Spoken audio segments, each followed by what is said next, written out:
Flights in and out of Beijing have been more than halved as the city battles a second wave of COVID-19 infections. 31 new infections have been reported, taking the total to 137 over the past week. The city has now raised its alert level 10 days after it was downgraded. And in a moment, live to Lynette Lim in China. But first, a look at how 60% of commercial air traffic has been cancelled. Most flights have been cancelled as Beijing reimposes travel curbs. Those who do want to leave have to show a green health code on a mobile app to prove that they have no contact with Xinfadi wholesale market, where new cases have been detected. 现在疫情比较严重嘛，怕自己被传染了呗，赶紧回去走一下。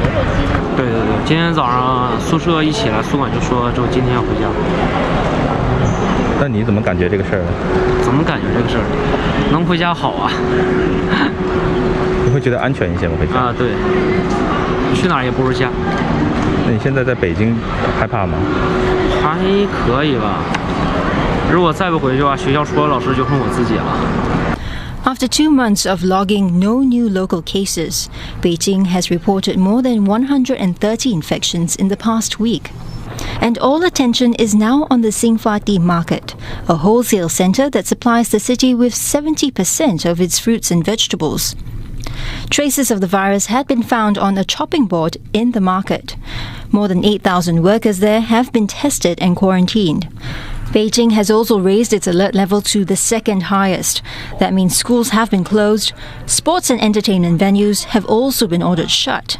A travel ban has also been imposed on residents of medium or high-risk areas of the city. All other residents must take nucleic acid tests if they want to leave Beijing. Our correspondent Lynette Lim joins us live now. Lynette, is there a sense of confidence that this second outbreak can be contained?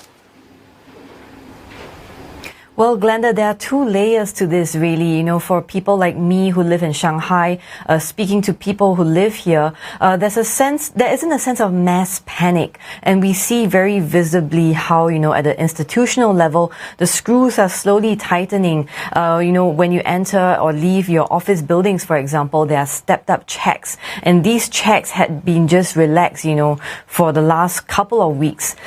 We also see, you know, the flights in and out of Beijing dropping by about 2/3. So I think for people living outside Beijing, there's a sense of the action taken has been very swift, and there's a certain sense of comfort you can derive from that. But for people in Beijing, from a psychological standpoint, the impact is rather great, and it's very unsettling to think that, you know, after enduring about 2 months of a lockdown, that your hard-won freedom is not guaranteed, that you're seeing your schools shut again, that you're seeing the barricades outside your neighborhood entrances being put up again, and you don't know for sure when this will end or how severe and how long it could go on for. And next weekend, actually, we're expecting a 3-day long weekend celebrating the Dragon Boat Festival.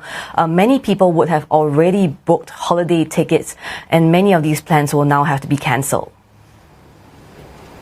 Lynette, Chinese officials say they expect the number of new cases to actually stay steady for some weeks to come in Beijing. Could even tighter restrictions then be imposed? That's right. We're also hearing a top Chinese epidemiologist say that the next few days will be crucial in arresting or containing the virus outbreak.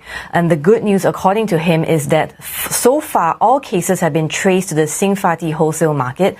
There's been no evidence of a widespread community transmission, meaning no family clusters, no cross-infections between hospital visitors and patients. So all these point to a good sign that possibly the virus had been detected early and arrested early. We'll have to wait and see for the trend of the new cases in the next few days, or whether there are new outbreaks in other parts of the city or in other parts of the country.